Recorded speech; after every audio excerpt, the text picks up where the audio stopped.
జగన్మోహన్ రెడ్డి గారు ఏ మతానికి చెందిన వాళ్ళు? వాళ్ళ ఫ్యామిలీ క్రిస్టియన్ ఫ్యామిలీ అని వాళ్ళు చెప్పుకుంటారు. మీరు విగ్రహారాధన చేస్తారా? పొర్రపాటును కూడా చేయను. హోమంలో కూర్చుంటారా పోనీ? వాటికి నాకు సంబంధం లేదు కదా. జగన్మోహన్ రెడ్డి గారు క్రిస్టియన్ ఫ్యామిలీ అని మీరు చెప్పారు. మొన్న హోమంలో కూర్చున్నాడు కదా. నాకు దానికి సంబంధం లేదు. నేను ఆయనకు వకాలతా పుచ్చుకోలేదు ఇక్కడ. ఆ ఆత్మతో మీకు సంబంధం లేదు. అస్సలు సంబంధం లేదు. పక్క మరి ఇంకే ఆత్మని కాపాడతారు జాన్పాల్ అప్పుడు? వాళ్ళు ఏం చేశారన్నది నాకు తెలియదు, కానీ వాళ్ళు ఏం చేస్తే బాగుంటుంది అన్నది మాత్రం చెప్పగలను. షర్మిల గారి హస్బెండ్ ఐడియా ఉంది కదా, ఆయన బ్రాహ్మణ్గా ఉండేవాడు. తెలియదు నాకు. ఇప్పుడు ఆయన కూడా మతాన్ని బోధిస్తా ఉన్నాడు. నేను అంటే బైబిల్ ప్రకారంగా ఆయన బోధ ఉంటుందని నేను చెప్పట్లేదు. బైబిల్కి అగేన్స్ట్గానే ఉంటుంది. ఎవరు సరైన బోధకుడు? చార్లెస్ స్పర్జన్ ఉన్నాడు. ఇండియాలో ఎవరు లేరా? నాకెవరు కనిపించలే. వాళ్ళ బోధనలని మారిన మీరు వాళ్ళ బోధనలు నాకు నచ్చట్లేదు అని అంటే జ్ఞానం ఎక్కువయ్యా?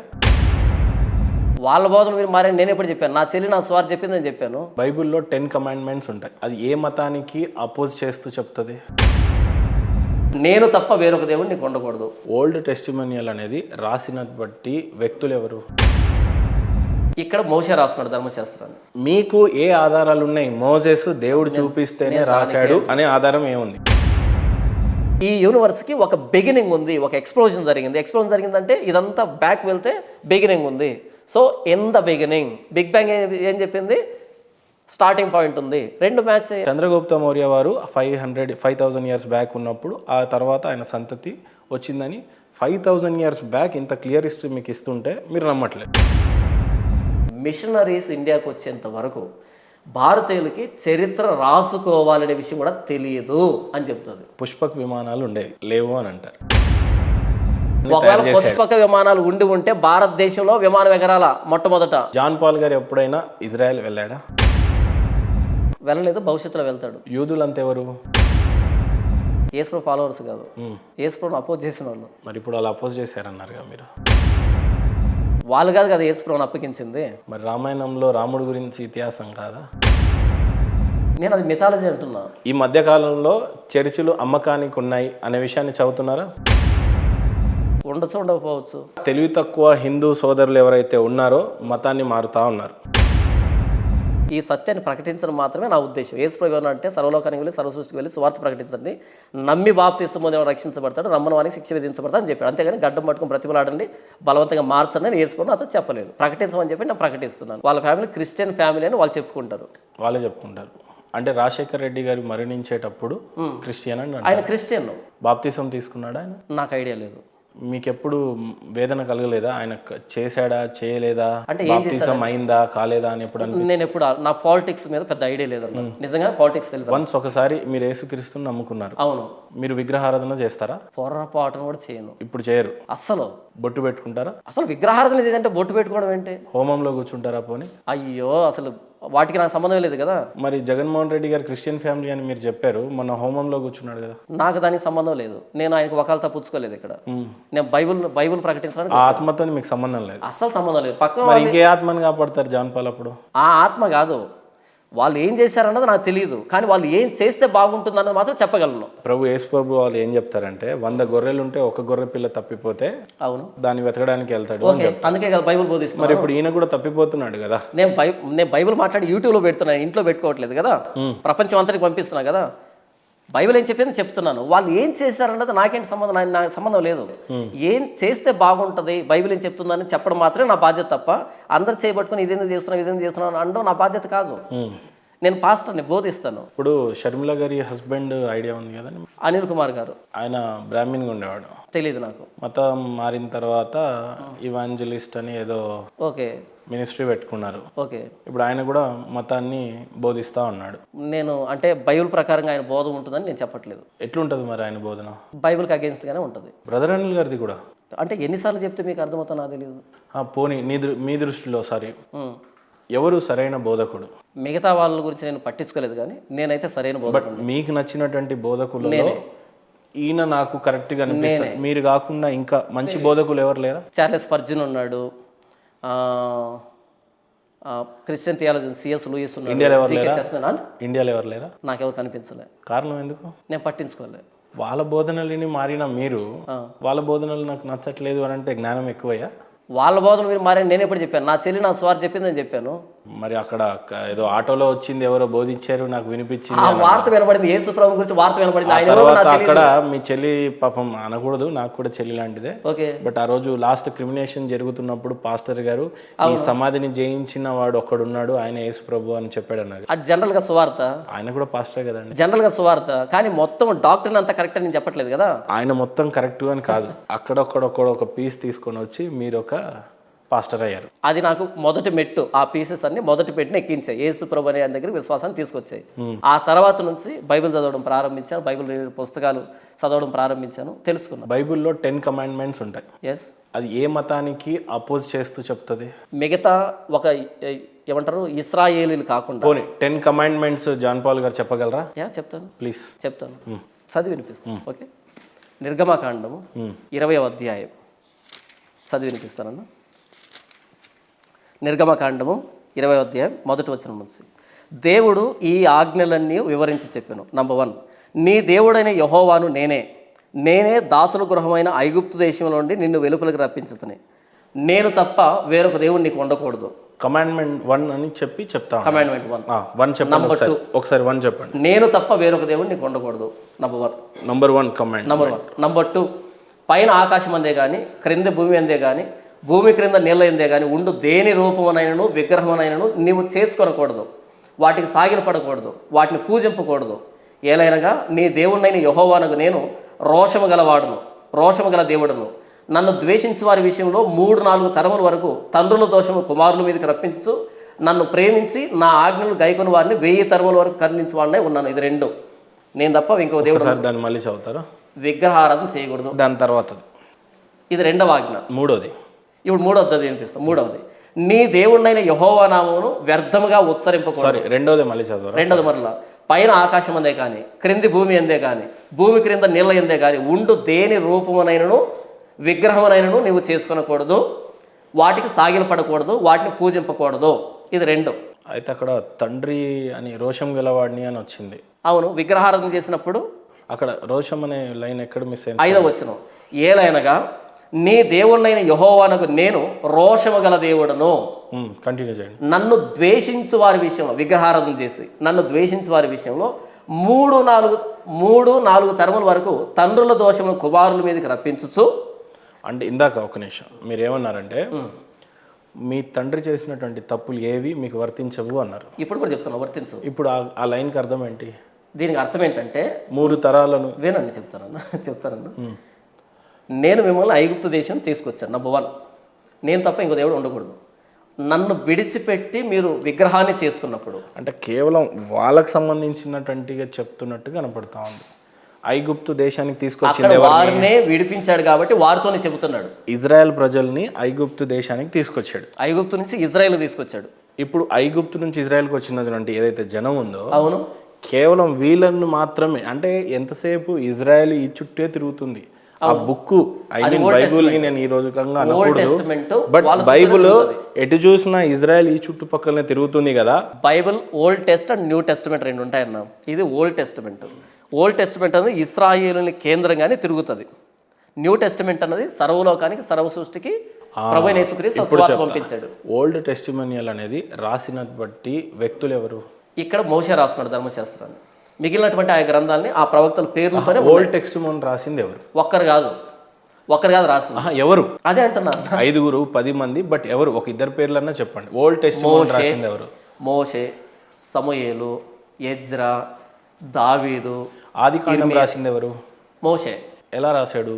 ఎలా రాశాడంటే ఎలా, ఏంటది? దేవుడి యొక్క జ్ఞానాన్ని పొందుకొని దేవుడు చెబితే రాశాడు. సో మానవుడు అనేవాడు అవును ఆదికాండంని రాశాడు, దేవుని చేత ప్రేరేపణ. ఆదికాండాన్ని అయితే రాసింది మోసే కదన్నా. అవును, మోసెస్ రాస్తున్నప్పుడు ఓకే, దేవుడు మాట్లాడా లేదా అనే ప్రామాణికంగా మీకు తెలియదు. సైంటిఫిక్ రీజన్ నెంబర్ 1, మీరు తర్వాత చెప్పండి. మోసెస్ రాస్తున్నాడు ఆదికాండంలో దేవుడు ఈ భూమిని ఎట్లా సృష్టించాడు, మనుషుల్ని ఎట్లా సృష్టించాడు, జీవులను జలాశయాలను ఎట్లా సృష్టించాడు అని మోజెస్ రాస్తున్నాడు. చూపిస్తున్నది ఎవరు? దేవుడు చూపిస్తున్నాడు, మోజెస్ రాస్తున్నాడు. అవును, దేవుడు చూపించాడని మీరు ఎలా నమ్ముతారు? మోజెస్ రాసినటువంటి ప్రతి వాకు నిజమని చెప్పి మీరెలా నమ్ముతారు? ఈ వాకులన్నీ నిజమైనవి అని ప్రాముఖ్యంగా తీసుకొని దాన్నే ప్రమాణం అని అనుకొని మీరెట్లా బోధిస్తున్నారంటే ఏం చెప్తారు? అక్కడ రాసిన ప్రతి మాట దాన్ని తప్పుగా నాకు ఎక్కడ కనిపించలే. ప్రతి మాట మీకు ఏ ఆధారాలు ఉన్నాయి? మోజెస్ దేవుడు చూపిస్తేనే రాశాడు అనే ఆధారం ఏముంది? ఎందుకో చెప్తాను. ఒక్క ఉదాహరణ చెప్తాను. రామాయణంని రాసింది వాల్మీకి. ఒక్క ఉదాహరణ చెప్తాను. నాకు రామాయణం వద్దు, ఒక్క ఉదాహరణ చెప్తాను. ఆది యందు దేవుడు భూమి ఆకాశం సృజించెను. ఎవరు రాస్తాడు? వాడు మోషే రాస్తున్నాడు. ఎలా రాశాడు చెప్తాను వినండి. మోషే రాశాడు. అది నిజమని ఎలా నమ్ముతున్నామనంటే బిగ్ బ్యాంగ్ థియరీ ఒకటి వచ్చింది. బిగ్ బ్యాంగ్ థియరీ ఏం చెప్తుందంటే ఈ యూనివర్స్కి బిగినింగ్ ఉంది, బిగినింగ్ ఉంది, ఇది ఎటర్నల్ కాదు, ఇది బిగినింగ్ ఉంది అని చెప్పింది. జాన్ పాల్ గారు 20,000 సంవత్సరాలు ఉన్న చరిత్ర ఇతిహాసాన్ని పక్కన పెట్టి ఒక్కటి ఒక మోజెస్ రాసిన థియరీని మాత్రం నిజం అనుకుంటున్నారు మీరు. అక్కడికే వస్తున్నా నేను. నన్ను చెప్పనివ్వండి, మీరు ప్రశ్నించారు కదా. మోషే రాసిందని నిజమని ఎలా నమ్ముతున్నారు అంటే ఆది యందు దేవుడు భూమి ఆకాశం సృజించాడని మోషే రాశాడు. ఆది యందు in the beginning. Big bang ఏం ప్రూవ్ చేసింది? ఈ యూనివర్స్కి ఒక బిగినింగ్ ఉంది, ఒక ఎక్స్ప్లోజన్ జరిగింది. ఎక్స్ప్లోజన్ జరిగిందంటే ఇదంతా బ్యాక్ వెళ్తే బిగినింగ్ ఉంది. So in the beginning. Big bang ఏం చెప్పింది? స్టార్టింగ్ పాయింట్ ఉంది. రెండు మ్యాచ్ అయ్యాయి. బైబిల్ నమ్మి ఉంటే ఇంత ఖర్చు వచ్చిండేది కాదు. బైబిల్ని నమ్మకపోవడం వల్ల ఇంత ఎక్స్పెరిమెంట్ చేసి ఏం కనిపెట్టారు అంటే ఇన్ ద బిగినింగ్ అని కనిపెట్టారు. సో బైబిల్ ఉన్న ప్రతి మాట నాకు వాస్తవ రూపంలో కనిపిస్తున్నాయి. బైబిల్ ఉన్న ఏ మాట కూడా నాకు తప్పుగా నిరూపించబడలేదు. ఏ సంవత్సరంలో రాశాడు? 1400 అరౌండ్ బీసీ 1400. అవును. కానీ అప్పటికి 5,000 సంవత్సరంలోనే చంద్రగుప్త మౌర్య ఉన్నాడన్న. ఆయన ఉన్నాడో లేదో నాకు తెలియదు. మీరు అడిగింది ఏంటి? చరిత్ర ఇతిహాసాల్లో మీరు అడిగింది ఏంటి? మోషే రాసింది మీరు నిజమని ఎలా నమ్ముతున్నా అంటే ఉదాహరణ చెప్పాను. నేనేం చెప్తున్నానంటే నేను చంద్రగుప్త మౌర్య గురించి మాట్లాడటం లేదు. చంద్రగుప్త మౌర్యులు 5,000 years మీరు మాట్లాడుతుంది అంటే కొన్ని ప్రమాణాలు మాట్లాడాలి మనం. ఓకే. అల్లూరి సీతారామరాజు ఉన్నాడు. ఓకే. అలెగ్జాండర్ ఉన్నాడు. లేడంటారా? పోనీ ఉన్నారు, వాళ్ళ మనుషులు. రైట్. అట్లనే చంద్రగుప్త మౌర్య వాళ్ళు ఉన్నారు. అవును. కాలమాన పరిస్థితుల్లో ఇప్పుడు సపోజ్ ఎన్టీ రామారావు టైంలో ఆ సంబంధించిన ఒక సీఎం పేరు చెప్పాలి అని అంటే ఆ కాలం నాటి వాళ్ళు అని చెప్తాం. అవును. ఓ పివి నరసింహారావు లేకపోతే ఇంకొక పేరు మీరు చెప్తా ఉంటారు. అవును. అల్లూరి సీతారామరాజు టైంలో పలానా వాళ్ళు అని అంటారు. అవును. లేదు స్వామి వివేకానందల వారు ఉన్నారు ఒక 200 years బ్యాక్ 100 years బ్యాక్ ఆయన తల్లి ఇది అని చెప్పుకుంటూ వస్తాం. ఓకే. చంద్రగుప్త మౌర్య వారు 5,000 years బ్యాక్ ఉన్నప్పుడు ఆ తర్వాత ఆయన సంతతి వచ్చిందని 5,000 years బ్యాక్ ఇంత క్లియర్ హిస్టరీ మీకు ఇస్తుంటే మీరు నమ్మట్లేదు. నేనెందుకు నమ్మట్లేదు? సరే మీరు నమ్ముతారు నమ్మరు, నా ఇష్టం, మీకు సంబంధం లేదు అంటారు. మంచి మార్కులు తెచ్చుకున్నాను. I believe in history. 1400 BCలో అంటే మీరు నా గురించి అర్థం కావట్లే. I believe in history. Okay, అవి చదివాను, ఎగ్జామ్ నమ్ముతున్నా. బట్ మిథాలజీని నమ్మట్లేదు, పురాణాలు నమ్మట్లేదు. మోజెస్ కి 1400 years లేదు. మోజెస్ అనే వ్యక్తికి 1400 years BCలో దేవుడు కనిపించి నేనే నీ దేవుడు అని భూమిని సృష్టించాను అని ఎప్పుడు చెప్తున్నాడు? 1400 BC. అంటే గట్టికి కొడితే 2,000 సంవత్సరాల క్రితం కూడా కాదు. 5,000 సంవత్సరాల నాటికి అందనే సివిలైజేషన్ జరిగిపోయింది. వినండి, ఇండస్ వ్యాలీ సివిలైజేషన్ ఎప్పుడండి? వినండి, రోమిలా తేపర్ అనే హిస్టోరియన్ ఉంది. ఆవిడ నుంచే మన హిస్టరీ అంతా వచ్చింది. ఓకేనా? ఆవిడ Limca book of the award కూడా నామినేట్ అయింది చాలాసార్లు. సమ్ పొలిటికల్ రీజన్తో తనకి ఇవ్వలేదు. వరల్డ్ బుక్ రికార్డ్స్ అంత పెద్దదేం కూడా కాదు, గిన్నిస్ వరల్డ్ బుక్ రికార్డ్. కనీసం దానికి కూడా పొలిటికల్ రీజన్ తోటి పక్కన పెట్టారు. ఇది నా మ్యాటర్. ఓకేనా? తను ఏం చెప్తుందంటే ఇంట్రడక్షన్లోనే origin of India, early India అనే దాంట్లో ఏం చెప్తుందంటే మిషనరీస్ ఇండియాకి వచ్చేంత వరకు భారతీయులకి చరిత్ర రాసుకోవాలనే విషయం కూడా తెలియదు అని చెప్తుంది. ఇండో ఆరియన్స్ గురించి తెలుసా మీకు? తెలుసు. ఏ సంవత్సరంలో వచ్చారు ఇండియాకి? ఎగ్జాక్ట్గా ఏది గుర్తులేదు. 700 years BC బ్యాక్ వచ్చారు. ఓకే. 700 years బ్యాక్ వచ్చారు. ఓకే. ఇండో ఆరియన్స్. ఓకే. వాళ్ళు ఏ కమ్యూనిటీకి చెందిన వాళ్ళు? ముస్లిం కమ్యూనిటీకి చెందిన వాళ్ళు. ఏమో. చంద్రగుప్త మౌర్య 5,000 years నేను మీకు అప్పటి నుంచి మాట్లాడుతున్నాను. ఎందుకంటే ఓకే, జెరూసలేం ఉన్నప్పుడు సొలొమన్ కట్టాడు. ఓకే. ఆ తర్వాత యేసుప్రభుల వారు వచ్చారు. ఓకే. ఆయనను చంపడానికి యూదుల రాజు హేరోదు ఆయనను వెంటబడ్డాడు. ఇదంతా ఉంది. ఇదంతా 200 years బ్యాక్ జరిగింది కదా. 7,000 years బ్యాక్ జరుగుతున్న ఇండస్ వ్యాలీ కానీ, ఈజిప్ట్ యొక్క చరిత్ర కానీ, హరప్ప మొహంజోదరో కానీ మీరు మిస్ అయ్యారు. వీళ్ళ గురించి ఒక పక్క మీరు చెప్తుంది ఏంటి? ఒక నాగరికత వచ్చిన తర్వాత 700 సంవత్సరాల క్రితం నాగరికత వచ్చింది అని civilization నేను చెప్పాలనేది వినండి జాన్ పాల్ గారు. సివిలైజేషన్ ఇన్ ద వరల్డ్ అని కొట్టండి. చూడండి ఏంటి కొట్టండి? చూడండి, ఫస్ట్ సివిలైజేషన్ కొట్టండి. నేను కొడితే నేను కొట్టిందే వస్తుంది అంటారు మరి మీరు. మెసోపొటేమియన్ సివిలైజేషన్ అది ఎక్కడొచ్చింది? ఎక్కడ? మెసోపొటేమియన్ వచ్చింది 10,000 years బ్యాక్. మరి మీ చరిత్ర వచ్చింది ఫస్ట్ సివిలైజేషన్ మెసోపొటేమియన్ సివిలైజేషన్ అదే ఏదైనా తోట చుట్టూ తిరిగింది. తర్వాత ఈజిప్షియన్ సివిలైజేషన్, తర్వాత వచ్చింది ఇండస్ సివిలైజేషన్, లేదా ఇండస్ వ్యాలీ సివిలైజేషన్. ఒప్పుకుంటారా? అవును. మెసోపొటేమియన్ ఎప్పుడు వచ్చింది? 3,000 years back BC. Okay. How many years old Indus valley civilization? ఎన్ని ఇయర్స్ బ్యాక్ ఏందన్నా? Indus valley civilization is at least 8,000 years old according to evidence uncovered by scientists from IIT Kharagpur. మెసోపొటేమియన్ అనేది మీరు చెప్పింది ఎప్పుడుదో తెలుసా అండి? Wait అది మన 3,000 years back ఆ టైంలో ఉన్నది కూడా. తీసుకొని మన ఓల్డెస్ట్ సివిలైజేషన్ కొట్టండి. ఓల్డెస్ట్ సివిలైజేషన్ అండి. ఓల్డెస్ట్ సివిలైజేషన్ కొట్టండి. మీరు చెప్పిందే వస్తుంది. 3,000 years బ్యాకే ఓల్డెస్ట్ సివిలైజేషన్. అనండి అక్కడ ఓల్డెస్ట్ సివిలైజేషన్ కొట్టండి. మీకు ఇందాక అన్నా నేను ఈజిప్ట్ అని. అట కాదు, కానీ అది 3,000 years బ్యాక్. ఓకేనా? అంటే ఓల్డెస్ట్ సివిలైజేషన్ 3,000 కానీ రీసెంట్గా వచ్చిన మాత్రం 8,000. ఏమన్నా లాజిక్ ఉందా? అది రీసెంట్గా వచ్చింది కాదండి. మీకు అక్కడ థియరీలో ఎర్లీ హ్యూమన్ సివిలైజేషన్. నేను ఏమన్నాను? ఓల్డెస్ట్ సివిలైజేషన్ కొట్టండి అని చెప్పాను. నేను చెప్తా. Oldest civilization in the world Mesopotamian వచ్చింది కదా. మరి మెసోపొటేమియన్ 3,000, కొత్తగా వచ్చింది 8,000. లేదండి. Is it logical? లేదు. గూగుల్లో మెసోపొటేమియన్ గురించి రాస్తున్నప్పుడు అక్కడున్న SEO ఏదైతే వస్తుందో అది టాప్ తీసుకొస్తుంది. అది కాదు. ఇప్పుడు సపోజ్ నేను ఏమంటాను, ఇండియాకి క్యాపిటల్ సిటీ ఢిల్లీకి బదులు హైదరాబాద్ ఇది ఇచ్చిందంటే అది నిజం కాదు. బికాస్ అది మీకు తెలుసు కాబట్టి. ఇండియన్ వ్యాలీ సివిలైజేషన్ లేదు, మీరు చెప్పింది కూడా నిజం కాదు. అప్పుడు మీకు 3,000 ఇక్కడ చూపించినప్పుడు అక్కడ నేను 8,000 చూపించాను. ఇప్పుడు అది నిజమా ఇది నిజమా అనేది కాదు నేను అంటుంది.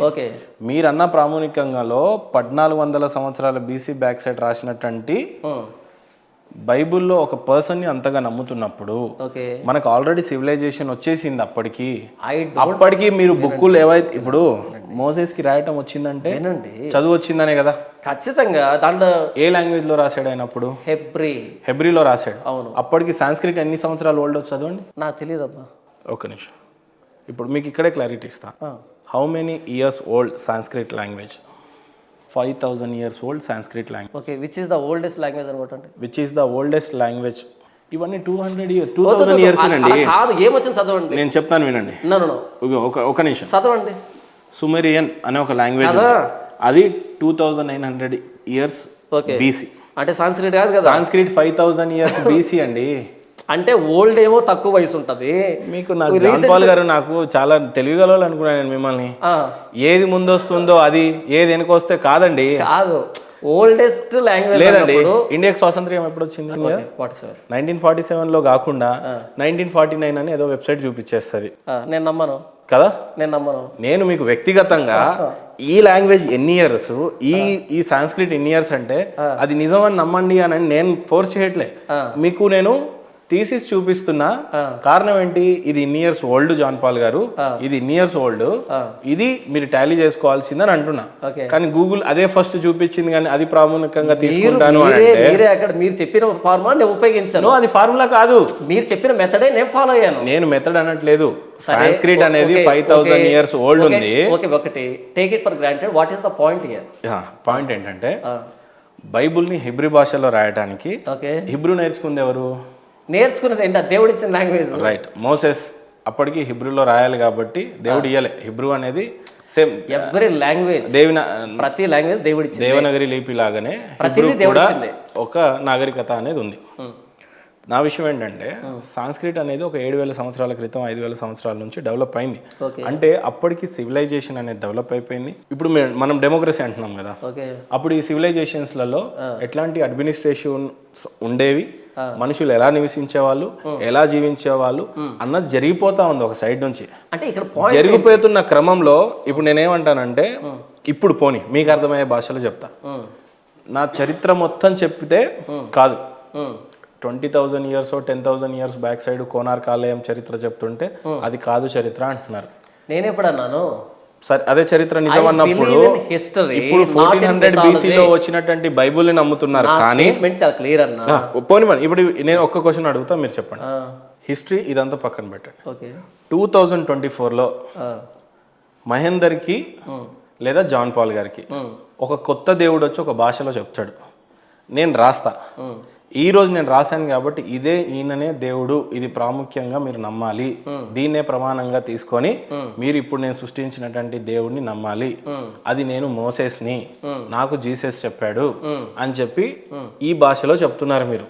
నేను మీకు ఏం చెప్తున్నానంటే 1400 బీసీ స్టోరీస్ కాదు, ఓ 20,000 ఇయర్స్ బీసీ స్టోరీ మీకు చెప్పాలని ట్రై చేస్తున్నా. బహుశా మీ కల్చరు, మీరు వచ్చినటువంటి హిందూయిజం చాలా గొప్పది అని చెప్పడానికి ట్రై చేస్తుంటే మీకు వినసొంపుగా లేదు, అది ఎందుకు అట్లా అయ్యింది అనేది. పాతదాన్ని నమ్ముతారా, కొత్తదాన్ని నమ్ముతారా మీరు చెప్పండి. మీరే చెప్పారు కదా స్టోరీ స్టోరీ స్టోరీ అని, నేను కూడా అది స్టోరీ అని వదిలిపెట్టేశాను. నాకు ట్రూత్ కావాలి. I don't want story, I need truth. అర్థమవుతుందా?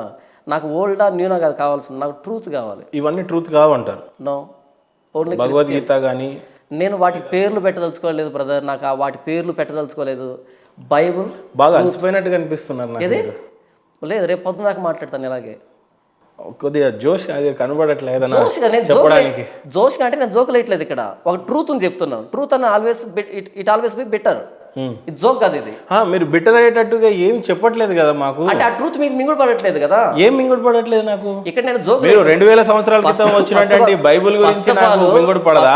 ఇక్కడ మనం కామెడీ షో చేయట్లేదు, సో ఆ జోష్ ఉండదు నాకు. ట్రూత్ అని చెప్పేటప్పుడు ఆ భారం ఉంటుంది ఖచ్చితంగా. ఓకేనా? సో ఇక్కడ నేను నవ్వినంత మాత్రంలో, నవ్వకపోయినంత మాత్రంలో నా సత్యం అన్న సత్యం కాకుండా పోదు. I believe in Bible. Bible మాత్రమే దేవుని వాక్కు, ప్రభువైన యేసుక్రీస్తు మాత్రమే దేవుడు.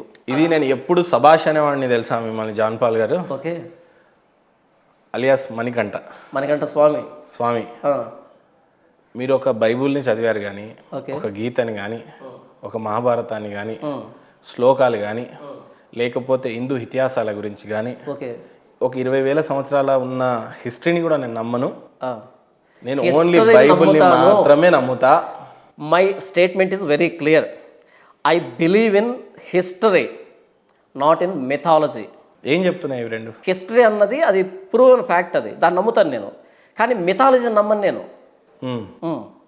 బైబుల్ అన్నది it's a historical book. His story, God's story, his story. Moses ఏదైతే ఆదికాండాన్ని రాసినప్పుడు కనీసం మీకు డౌట్ రావట్లేదు దేవుడు ఆయనతో మాట్లాడాడో మాట్లాడలేదో, కానీ ఆదికాండాన్ని పూర్తి చేశాడు అని. నాకు డౌట్ ఎప్పుడు వచ్చిందంటే ఇక్కడ వ్రాసినటువంటి వ్రాతకి బయట ఉన్నటువంటి పరిస్థితులకి వ్యతిరేకంగా ఉంటే నాకు డౌట్ వచ్చేది. కానీ ఆదికాండం మొదటి వచనంలో ఆది యందు దేవుడు భూమి ఆకాశం సృజించిన అనే ఉంది కదా, ఇన్ని కోట్లు ఖర్చు పెట్టి బిగ్ బ్యాంగ్ థియరీలో ఇన్ ద బిగినింగ్ అని ప్రూవ్ చేశారు. సో బైబుల్ని నేను నమ్మిన దాన్ని వాళ్ళు కోట్లు పెట్టి ప్రూవ్ చేశారు. ఇంకా నాకు అనుమానం ఎందుకు వస్తుంది? నేనేమంటాను జాన్ పాల్ గారు, ఓకే, పుష్పక్ విమానాలు ఉండేవి, సారీ లేవు అని అంటారు. సారీ, వైట్ బ్రదర్స్ విమానాన్ని ఒకవేళ పుష్పక విమానాలు ఉంటే భారతదేశంలో విమానం ఎగరాల మొట్టమొదట ఎవరో గారు కనిపెట్టడం కాదు. భారతదేశంలో జీరో కనిపెడితే అప్పటి వరకు ప్రపంచంలో జీరో లేకపోతే ప్రపంచం ఆగిపోయిందా? రక్షణకి సంబంధం ఏంటి? జీరో అన్నది రిలీజియస్ మ్యాటర్ కాదు ఇక్కడ. లేదు ఉంటుంది. జీరో అన్నది రిలీజియస్ మ్యాటర్ కాదు ఇక్కడ. ఆర్యభట్ట ఎప్పుడైతే జీరోని కనిపెట్టినప్పుడు జీరో అన్నది రిలీజియస్ మ్యాటర్ కాదు ఇక్కడ, నా విశ్వాసానికి సంబంధించి కాదు ఇక్కడ, ఇది సెక్యులర్. అది పుష్పక విమానం అన్నది రిలీజియన్ ముడిపడి. చెప్తా, భూమి అనేది ఒకరిచే సృజింపబడ్డది అని చెప్పి బిగ్ బ్యాంగ్ థియరీ కనుక్కుంది అన్నాడు. ఇన్ ద బిగినింగ్, ఈ సృష్టికి ఒక బిగినింగ్ అనేది ఉంది అని కనుక్కున్నారు అని అన్నారు. అట్లాగే హిందూ మైథాలజీ స్టోరీస్ కానీ హిస్టరీ కానీ ఏం చెప్తుందంటే పుష్పక విమానాలు ఉండేవి. సారీ, మిథాలజీ, రామాయణం అనేది జరిగింది, హిస్టరీ కాదు. రామాయణం అనేది జరిగింది. సారీ, నేను నమ్మట్లేదు. రామాయణం జరగలే, నేను నమ్మట్లేదు. రామాయణం జరిగింది అని అంటే అబద్ధం అంటారు జాన్ పాల్ గారు. నేను అబద్ధం అనట్లేదు. నేను రామాయణం జరిగిందంటారా? రామాయణం జరిగిందంటారా? నేను నమ్మట్లేదు. అవశేషాలు దొరుకుతున్నాయి, రాముడు పాదముద్రలు, 10 తలలు దొరకలేదుగా. నేనేమంటాను, దొరికింటే ఒకటే దొరికిండాలి. భారతదేశానికి యేసు ప్రభు వారు రాకముందనే మతం వచ్చేసింది భారతదేశంలో, సువార్త వచ్చింది, రైట్? అలాంటిది ఈ భారతదేశానికి రాముడు, అయోధ్య, ఈ గొడవ, జ్ఞానవాపి, ఈ గొడవలని నడుస్తా ఉన్నా కూడా మీకు రుచించలేదు. ఈ గొడవలు నేను నమ్ముతున్నా, బట్ ఆ స్టోరీ ఏదైతే ఉందో దాన్ని నేను నమ్మట్లేదు. రామాయణం నిజమో కాదో అనే కన్ఫ్యూజన్లో మీరు ఉన్నారు. కన్ఫ్యూజన్ కాదు, నేను నమ్మట్లేదు. లంక ఇప్పుడు వెళ్ళలేదా? శ్రీలంక ఉంది. అక్కడ రావణాసుడికి టెంపుల్ రావణాసుడు ఉన్నాడో లేదో నాకు తెలియదు. శ్రీలంక అయితే ఉంది. రావణాసుడికి సంబంధించిన ఆనవాలు, ఆలయాలు, అవశేషాలు అన్నీ ఉన్నాయి. ఏదో ఒక రాజు ఉండొచ్చు, కానీ 10 తలలు లేవు కదా. పోనీ భద్రాచలంలోనంటే కొలువైన శ్రీరాముడు ఆలయంలో గుడి ఉంది, అక్కడ ఒక స్టోరీలు ఉన్నాయి, గుడి ఉంది, హిస్టరీ ఉంది. స్టోరీ ఉండొచ్చు. అదే శ్రీరాముడు అయోధ్యలో పుట్టాడు అని చెప్పేసి ఇతిహాసాలు ఉన్నాయి, స్టోరీ ఉన్నాయి, దానికి ఆధారాలు ఉన్నాయి, ప్రమాణాలు ఉన్నాయి. ఓకే, నాకు అలాంటి కనిపించలేదు, నేను నమ్మట్లేదు. జాన్ పాల్ గారు ఎప్పుడైనా ఇజ్రాయెల్ వెళ్ళాడా? వెళ్ళలేదు, భవిష్యత్తులో వెళ్తాడు. ఇజ్రాయెల్లో ఇప్పుడు మీరు ఇందాక అన్నారు ఆలయం లేదని, నేను మీకు చూపిస్తే ఉంది అని వచ్చింది. సోలమన్ టెంపుల్ చెప్తున్నా కదా. సో సాలోమాన్ కట్టినటువంటి టెంపుల్లో మీరు ఇంతవరకు వెళ్ళలేదు. అక్కడ సిలువ వేసారా దేవుడిని? వేశారు కదా. ఎవరు వేశారు సిలువ? యూదులు రోమిలకు అప్పగిస్తే రోమిలు సిలువ ఎక్కించారు. రోములు వేశారు. యూదులు అంతా ఎవరు? యూదులే. యూదులు మన ఫాలోవర్సే కదా యేసుప్రభు వారికి. యేసుప్రభు ఫాలోవర్స్ కాదు, యేసుప్రభుని అపోజ్ చేసిన వాళ్ళు. లాస్ట్ వరకు యూదులలో ఆయన ఉన్నటువంటి శిష్యులంతా ఎవరు? యూదులు. మరి ఇప్పుడు వాళ్ళు అపోజ్ చేశారన్నారుగా మీరు. వాళ్ళు కాదు కదా యేసుప్రభుని అప్పగించింది. యూదులటువంటి అందులో నుండి ఉన్న 8 మందో శిష్యులు ఉంటారు. 9 మంది అనుకుంటా, 12 మంది శిష్యులు. అందులో ఒకడు దేవుడిని అప్పగిస్తాడు. అక్కడ సిలువేశాడు. అవును. అక్కడ చనిపోయిన తర్వాత ప్రభు యేసు వారు 3వ రోజు తిరుగులేశారు. అవును. ఇదంతా మీకు ఎలా తెలుసు? Bible, right, history. మరి రామాయణంలో రాముడి గురించి ఇతిహాసం కాదా? నేను అది మిథాలజీ అంటున్నా. మిథాలజీకి దీనికి సంబంధం తేడా ఏంటో mythology ఒక పని చేయండి. నాకు జ్ఞానం లేదు, మీ అంత చదవలేదు బైబుల్ని కానీ రామాయణంని కానీ. నేను ఒక చాలా తక్కువ నాలెడ్జ్ ఉన్న పర్సన్ని. ఈ రెండింటికి తేడా మీరు వివరించండి. పోనీ చాలా చక్కగా క్లియర్ అయిపోవాలి అందరికి. చక్కగా క్లియర్గా చెప్తున్నాను. ఇందులో వ్రాయబడిన ప్రతి మాట, ఇందులో అంటే ఏంటి క్లియర్గా చెప్పండి. బైబిల్లో వ్రాయబడిన ప్రతి మాట చారిత్రాత్మకం. చరిత్ర ఇందులో ప్రతి మాటని ధృవీకరిస్తూ ఉంది. దీనికి సంబంధించి పురావస్తు ఆధారాలు ఉన్నాయి, సైంటిఫిక్ ఎవిడెన్సెస్ ఉన్నాయి. ఇది లాజికల్గా సరిపోతుంది, మోరల్గా సరిపోతుంది, స్పిరిచువల్గా సరిపోతుంది.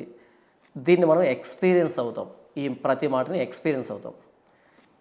ఈ క్వాలిటీస్ మిగతా గ్రంథాల్లో నాకు ఎక్కడ కనిపించలే. మీరు చదవకుండానే అంటున్నారు, ఆ మాటని గమనించాలా మీరు. పాయింట్ అవి నన్ను అట్రాక్ట్ చేయలేదని చెప్తున్నాను కదా. ఇది నన్ను చదవకుండా రామాయణమే చదవలేదు, రామాయణం గురించి మీరు ఏం మాట్లాడాలో మీకు అర్థం కావాలి. అంతకుముందు నేను దీన్ని కూడా చదవలే. కానీ జాన్ పాల్ గారు, నేను ఒకటి చెప్తున్నా, ఆథర్ రచన రాసేవాడు రచయితగా ఎలాగైతే మారతాడో, అది ఎలా రాస్తాడు? మంచి మంచి స్టోరీస్కి లోనైన తర్వాత ఆయనలో ఒక రైటర్ పుడతాడు. ఓకే, మీరు ఒక మంచి రీడర్ ఎప్పుడు అనిపించుకోవాలా? మీరు మంచి స్టోరీస్ చదివినప్పుడు, ఇది అయినప్పుడు. అవును. ఒక బైబిల్ మాత్రమే చదివేసి దాన్నే ప్రామాణికంగా తీసుకుంటే ఎట్లా అండి? ఓకే, మీరు రామాయణాన్ని అయితే చదవలేదు. మీరు చెప్పింది పుస్తకాలకు సరిపోతుంది, హ్యూమన్ ఆథర్ ఉన్నప్పుడు సరిపోతుంది. ఇది డివైన్ ఆథర్. నేనేమంటున్నా, మీరు భగవద్గీతని చదివారా? నేను చదవలేదు కదా. రామాయణాన్ని చదివారా? చదవలేదు, చదవను కూడా. మహాభారతాన్ని చదవలేదు, చదవను కూడా. చదవాలని లేదు. మరి ఇప్పుడు ఇంకా ఏంది మీ బాధ?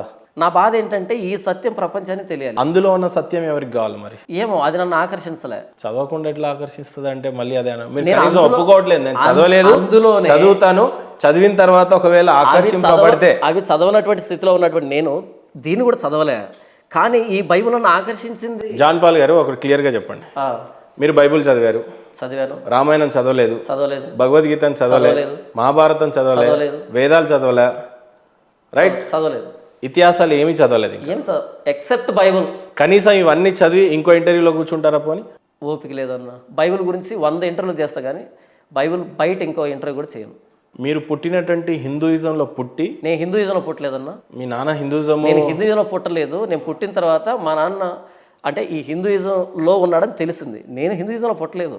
మీ నాన్న హిందూ ఉన్నప్పుడు మీరు పుట్టారు కదా. అంటే అన్న, మీ నాన్న అయ్యప్ప స్వామి మాలేసే పురాణాలు ఇతిహాసాలు చదివేమి హిందూ కాలే. నాకేమనిపించింది, తప్పుగా అనుకోవద్దు, అయ్యప్ప స్వామి మాలేసాడు మీ నాన్నగారు, కానీ పాపం మీ చేతిలో రామాయణం పెట్టి ఉంటే మీరు ఖచ్చితంగా హిందూజాన్నే స్వీకరించే వాళ్ళని నా ఆలోచన. దానికే చెప్పాను, నేను 100 పుస్తకాలు చదివినా ఆ పుస్తకంలో ప్రాణం లేనప్పుడు అది నన్ను ఆకర్షించదు. శ్రీ మహావిష్ణువు గారి 10 అవతారాల ఐడియా ఉందండి? అసలు నాకు తెలియదన్నా. యేసుప్రభు వారు కూడా ఒకే అవతారం ఎత్తాడు, 3వ రోజు తిరిగి వస్తాను అని చెప్పి వెళ్ళాడు. ఆయన ఒకే అవతారం ఎత్తినా ఎక్కడో జెరూసలేము నుంచి భారతదేశానికి స్వార్థ పంపించి, నా ఇంటి గడప దగ్గర స్వార్థ పంపించి, నా చెవిలో వినిపించి, నా కఠిన హృదయాన్ని మార్చి. మీరు ఒక విషయం వింటున్నారా? ఈ మధ్య కాలంలో చర్చిలు అమ్మకానికి ఉన్నాయి అనే విషయాన్ని చదువుతున్నారా? ఉండొచ్చు ఉండకపోవచ్చు, అవి బిల్డింగ్లు కదా. 1,00,000 చర్చిలు అమ్మకానికి ఉన్నాయి. 2 లక్షలు ఉండే నాకేంటి వచ్చిన నష్టం?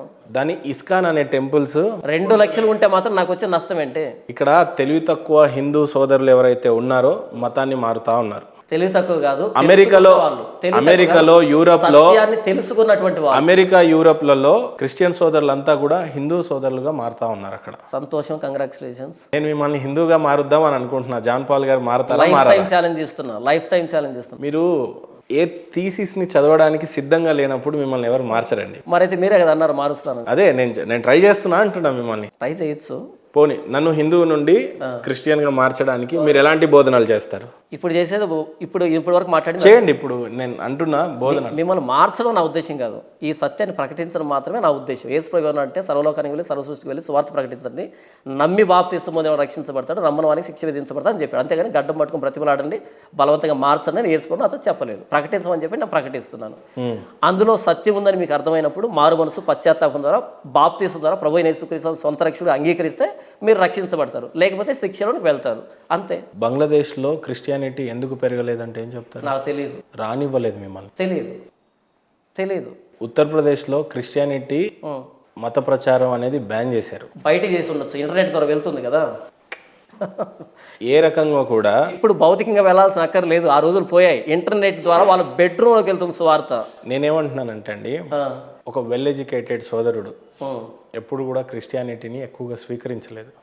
బ్యాక్వర్డ్ కమ్యూనిటీలో వెల్ ఎడ్యుకేటెడ్ కాదు, అంత ఆలోచన లేనటువంటి వ్యక్తి క్రిస్టియానిటీ అంగీకరించలేడు. లేదు, నేనేం చెప్తున్నానంటే మీరు కూడా హిందూయిజాన్ని వదిలేసి క్రిస్టియానిటీ ఎందుకు పుచ్చుకున్నారో తెలుసు? నేను హిందూయిజాన్ని వదిలిపెట్టలే. మీరు పుట్టింది హిందూ మతంలోనే, క్రిస్టియానిటీ ఎందుకు పుచ్చుకున్నారో తెలుసా? జాన్ పాల్ గారు హిందూయిజాన్ని వదిలిపెట్టలేదు. ఒక విషయం నేను చెప్పనిస్తారా? పాప జీవితాన్ని విడిచిపెట్టాను. నేను ఒక విషయం క్లియర్ గా చెప్తా. జాన్ పాల్ గారు మణికంఠ స్వామి అని మీ పేరు, మీరు హిందూయిజాన్ని వదిలేసి క్రిస్టియానిటీ ఎందుకు పుచ్చుకున్నారో నేను చెప్తా. పాప జీవితాన్ని మీ క్రిస్టియానిటీకి ఇచ్చినంత ప్రయారిటీ, బైబుల్ని చదివిన ప్రయారిటీ హిందూయిజంలో ఉన్నటువంటి ఏ బుక్స్కి కూడా మీ బ్రెయిన్ అలౌ చేయలేదు, మీరు చదవలేదు. మీరు కూడా నిమిత్త మాత్రులుగానే ఉన్నారు కాబట్టి మీరు మతం మారిపోయారు. నిజంగానే మీరు కూడా ఇతిహాసాలు పురాణాలు చదువుంటే మీరు మతం మారేవాళ్ళు కాదండి. 100 సార్లు చెప్తున్నాను, నేను మతం మారలేదు, నా పాప జీవితాన్ని విడిచి. ఒకవేళ ఎవరైతే భగవద్గీతను చదివిన వాళ్ళు ఉన్నారో, పురాణాలు చదివిన వాళ్ళు ఉన్నారో, వాళ్ళని మీరు ఇంచ్ కూడా అందులో మత మార్పిడి చేయలేరు. దీన్ని మీరేమంటారు? నేను అసలు చేస్తున్న మత ప్రచారమే కాదు. మీరే మతం మారిపోయిన తర్వాత ఇంకా నేను హిందూయిజంలో పుట్టలేదు అన్నాక ఎవరు ఒప్పుకుంటారు? నేను పాప జీవితాన్ని విడిచిపెట్టి ప్రభు అయిన యేసుక్రీస్తు సొంత రక్షకుడు అంగీకరించాను తప్ప మతం మారలేదు. నేను ఇక్కడ ఎవరిని మతం మార్చడానికి లేదు. అసలు క్రిస్టియానిటీ మతమే కాదు, ఇది నిజదేవుని చేరుకునే ఏకైక మార్గం. ఇది మతం కాదు. సో నేను పాప జీవితాన్ని విడిచిపెట్టాను, హిందూయిజాన్ని కాదు. నేను యేసు ప్రభుని నా సొంత రక్షకుడుగా తెలుసుకున్నాను, మతాన్ని స్వీకరించలే. నేను ఇంకో వ్యక్తిని మతం మార్చడానికి ఇక్కడ లేను. రాధా మనోహర్ దాస్ గారిని మీరు ప్రేమిస్తున్నారా? రాధా మనోహర్ దాస్ ప్రేమిస్తున్నాను కాబట్టి సువార్త చెప్తున్నాను. ఆయన మీద మీకు ఏ ద్వేషం లేదు? ఏ ద్వేషం లేదు. ఆయన నా పక్కింటోడు కూడా కాదు. ఆర్థిక లావాదేవీలు లేవు మా మధ్య. ఆయన మీలాంటి ఇంకో వ్యక్తి లాంటి సాధారణమైన వ్యక్తి. ఆయన కూడా సువార్త చెప్పాలన్నది నా ఆలోచన. నమ్మితే రక్షణ పొందుతాడు, నమ్మకపోతే నరకానికి వెళ్తాడు, బైబుల్ చెప్పింది.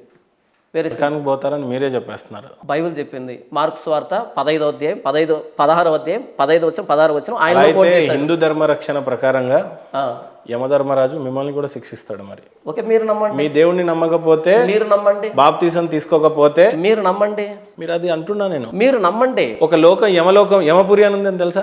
అసలు నేను నమ్మట్లేదు కదా. నేను పానీపూరిని తింటాను కానీ యమపురి నమ్మట్లేదు కదా. యమపురి అనేది ఒకటి ఉంది, నాకు పానీపూరి తెలుసు. స్వర్గం అనేది ఉంది.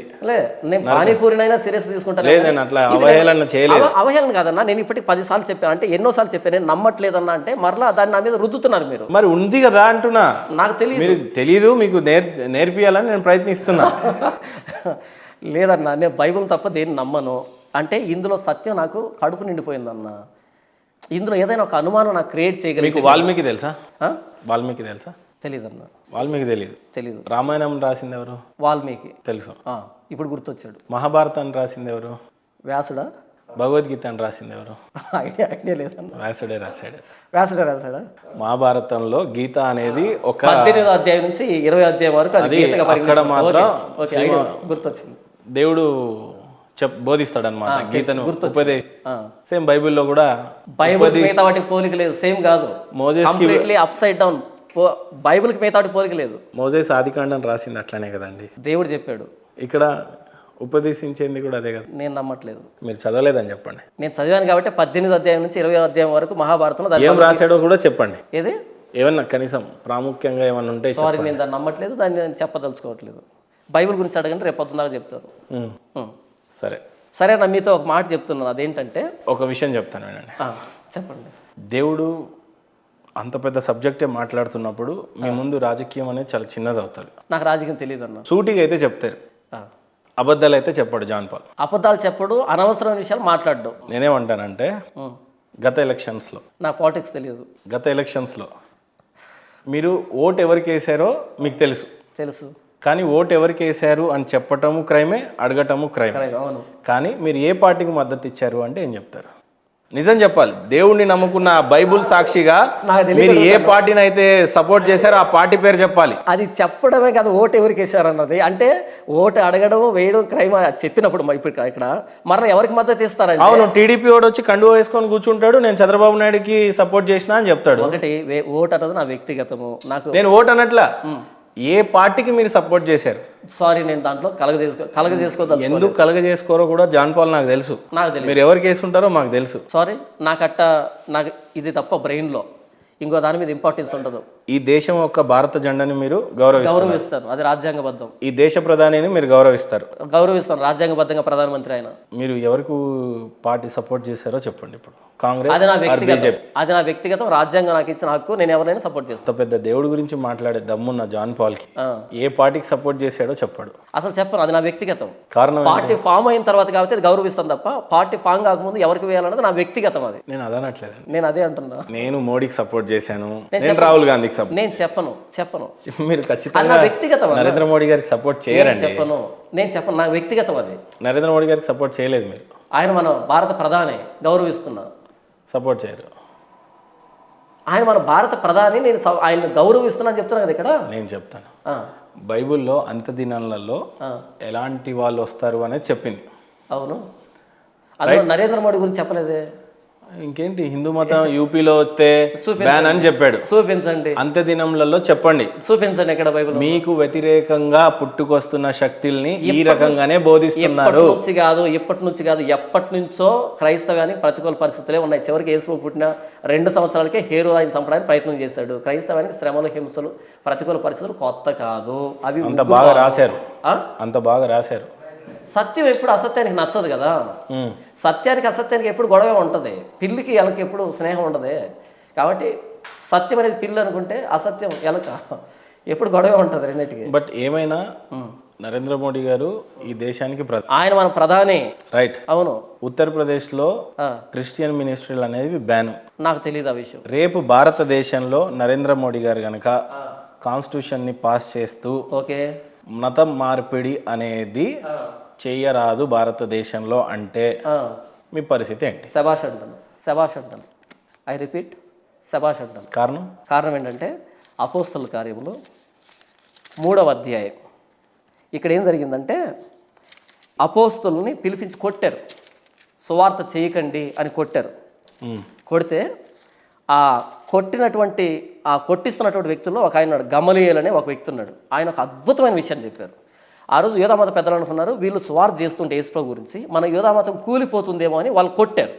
అలా కొడుతున్నప్పుడు ఈ యూదామత పెద్దలు ఉన్నారు, వాళ్ళు గమలీయేలు అనే ఒక వ్యక్తి ఉన్నాడు. ఆయన వచ్చి కొడుతున్న వాళ్ళని నివారించి వీళ్ళని కాసేపు పక్కన పెట్టండి, మీకు ఒక విషయం చెప్తాను అని ఏం చెప్తున్నాడు అంటే అపోస్తలుల కార్యములు 5వ అధ్యాయము 33వ వచనం నుంచి, వారు ఈ మాట విని అత్యాగ్రహం తెచ్చుకొని వీరిని చంపాలనుకున్నారు. సమస్త ప్రజల వల్ల ఘనత నొందిన వాడును ధర్మశాస్త్రోపదేశకుడైన గమలీయేలను ఒక పరిసయుడు మహాసభలో లేచి ఈ మనుషులను కొంతసేపు వెలుపల ఉంచడని ఆజ్ఞాపించి వారితో ఇట్లా, నేను ఇశ్రాయేలీలారా, ఈ మనుషుల విషయమై మీరేమి చేయబోతున్నారో జాగ్రత్త సుమండి.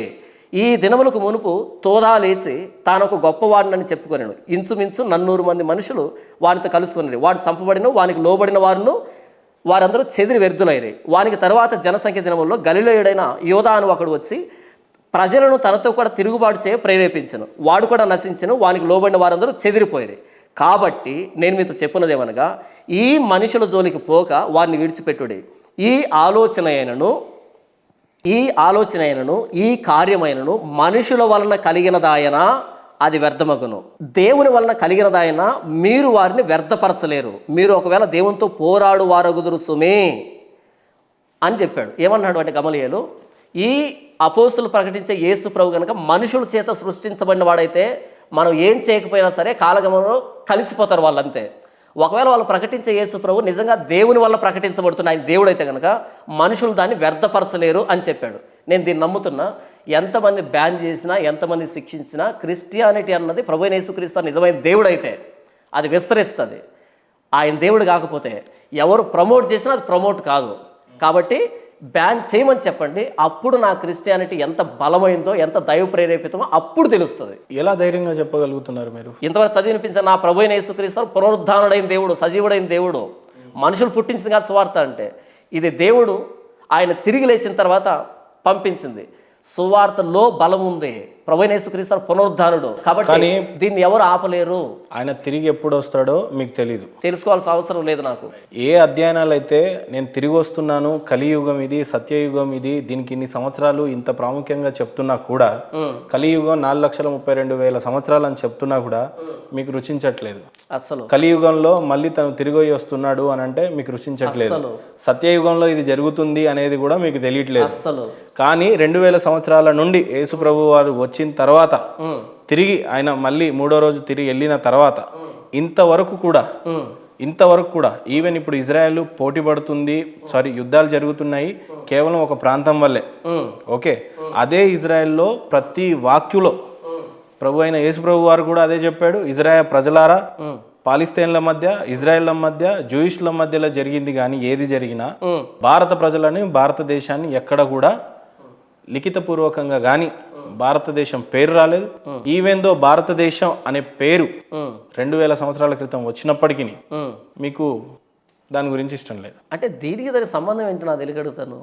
బైబిల్లో ఉన్న ప్రతి మాట నేను ఏమంటున్నానంటే, మీరు పాతదైనటువంటి ఇవన్నీ వదిలేసి, పాత కొత్త కాదు ఇక్కడ. భారతదేశం సివిలైజేషన్ కంటే పెద్దదా అండి? మాట చెప్తా వినండి. గోచి పెట్టుకోవడం పాతది, ప్యాంట్ వేసుకోవడం కొత్తది. నేనేమంటానంటే, గోచి పెట్టుకుందామా? భారతదేశంలో బైబుల్ ఎప్పుడు ఇంట్రడ్యూస్ అయింది? బైబుల్ మొట్టమొదటి ప్రింట్ చేయబడింది 1818. భారతదేశంలో బైబుల్ ఫస్ట్ ఎక్కడ ఇంట్రడ్యూస్ అయింది, ఎప్పుడు? 1818లో తెలుగులో తర్జుమా చేయబడింది. భారత అంటే అది 200 సంవత్సరాల క్రితం. నేను అదనట్లే. వినండి చెప్తాను వినండి.